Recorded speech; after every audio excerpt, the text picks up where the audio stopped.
There's an instinctive feeling in the Australian community that some of our problems with housing, with transport, congestion in the cities is due to the fact that we have got too big an intake.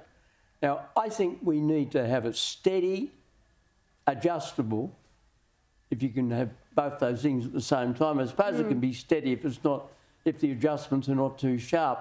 But you've got to have a steady immigration program, but it's got to be tailored to the needs of the community. And it can't overload cities. Do you think it's done that? Is that what we're seeing? Well, I think there's some evidence. I mean, there's a lot of debate about this, but I think it's overloaded, the city, and certainly it's an issue with housing. You mentioned before Labor heavyweights Bob Hawke and Doc Evatt. When you consider figures like that, and I take let me say, I put them in a different category. I mean, I thought Hawke was the best Labor, stress the adjective, Prime Minister this country's ever had. I disagreed with Evatt on so many things. Well, let's take Hawke then. When you consider a reforming Prime Minister like Hawke, and then you look at the Labor federal leadership today, Albanese, do you think we are witnessing a degeneration, a decline of the Labor Party? Well, look, I hesitate to pronounce benedictions on political parties. It's a very dangerous thing to do. Happens every time you have a bad result. I mean, when the Liberal Party suffered a bad result a few months ago, people run around saying, oh, the Liberal Party's finished. No, the Liberal Party's not finished. It's had a bad result. It will recover. Equally, when the Labor Party lost heavily in 2013, people ran around then saying it's finished. It's not. Came back. I think the Labor Party is having an identity crisis on this issue. This would never have happened under Hawke's leadership.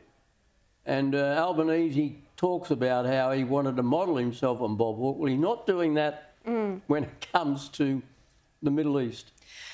But on foreign policy more generally, we see this government aligning itself with the left-leaning leaders of Europe and out of step with Washington. Well, the left-leaning leaders of Europe, as you call them, have been elected. I mean, Keir Starmer is the Prime Minister of Britain. He's the Labor Prime Minister of Britain. I dealt for 11 years with the Labor Prime Minister of Britain, Tony Blair. And on international policy, he was great to do with. He made a lot of sense. More centrist. Well, it's common sense. I think on this issue, Starmer and Macron, and to some degree, I can't really assess him yet. It's too early. The new Chancellor of Germany appear to have gone along with the mob that say, well, it's terrible what's happening in Gaza, and the way to finish it is to give in. Now, you can't do that. They started it. I mean... you can't give in to terrorists. No, you can't give in to people. You certainly can't give in to terrorists. And Hamas are a terrorist organisation in the eyes of Australia, Britain, America, Canada, New Zealand, any country that you respectably name. They've all condemned it. And there's always a situation where the country that retaliates inflicts a lot more harm on the country that starts the fight. I mean, you've got to remember that when the Japanese hurled themselves at Pearl Harbor, they claimed the lives of 4,500 Americans. The firebombing of Tokyo, even leaving aside the atom bomb, firebombing of Tokyo in 1945, and 2 nights in succession claimed 120,000 Japanese lives. Now, a lot of them would have been women and children, innocent non-combatants. But that is tragic. That's what happens in a warlike situation. And that is why it's so important to keep reminding ourselves that it was Hamas that started the latest conflict. If you are saddened, as I am, by the sight of children suffering in Gaza, and no child deserves that. And they still hold hostages. They're refusing well, they still hold hostages, and they took hostages, and for the deliberate reason of terrorising the Israeli population. And I think Israel is a remarkably democratic country. I mean, you get demonstrations every night against the government, and they're big demonstrations. And I can understand the feelings of the families of the hostages. I can also understand and sympathise with the Netanyahu government because they are carrying the torch against Hamas. Just finally, on a different topic, do you think that Victoria is a lost cause for the Liberal Party, given Jacinta Allen is somehow, according to the polls, on track to win the next election? And this is despite unprecedented crime, endless tax hikes, record debt, and the Indigenous Treaty. I don't think the Liberal Party is a lost cause in Victoria. No, I never think the Liberal Party is a lost cause because it's shown great recuperative powers in the past. Now, if you look at opinion polls, a few months ago, the federal opposition was well ahead of the Labor Party, according to the opinion polls.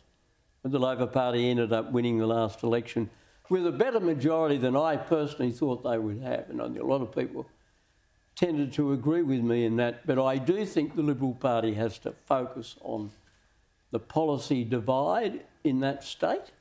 It's had too many internal fights. I mean, the debilitating impact of the pseudo-deeming dispute was bad. I mean, look, there are certain fundamentals, and the position that Moira Deeming took on gender issues was right, and I thought John Pizzuto, talented though he was wrong on that. They've got to put that behind them. They've just got to get rid of that and focus.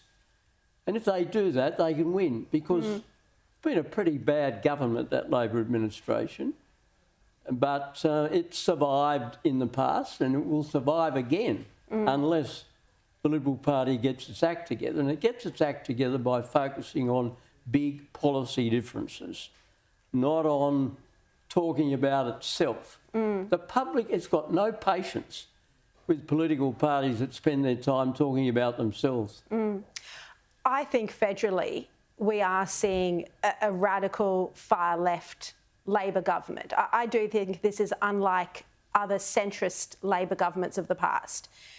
And yet, according to the number of seats that the Liberal Party, the coalition, would need to win, I mean, we're most likely looking at another 6 years, aren't we? Oh, look, Sharri, I would caution very strongly against forward projections of that kind. You never know in politics. And just as 9 months ago, the Liberal Party looked in good shape to possibly even sneak a win, or certainly minority government federally, and it ended up going backwards. That happened in less than a year. So you can't start talking about what will be the situation in 6 years' time. It all depends on performance.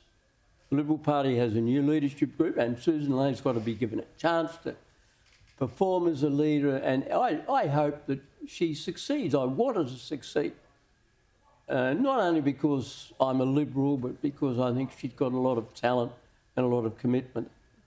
But there's got to be a focus on policy differences, and the barnacles, as I used to call them, have got to be got rid of. I mean, if there's a difference of opinion on net zero, let us resolve it quickly.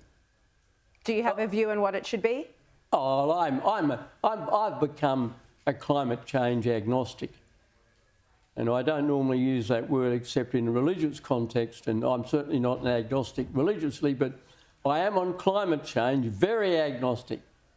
And I think the world is making a mistake by sort of going overboard about climate change, but that is a very big, broad issue.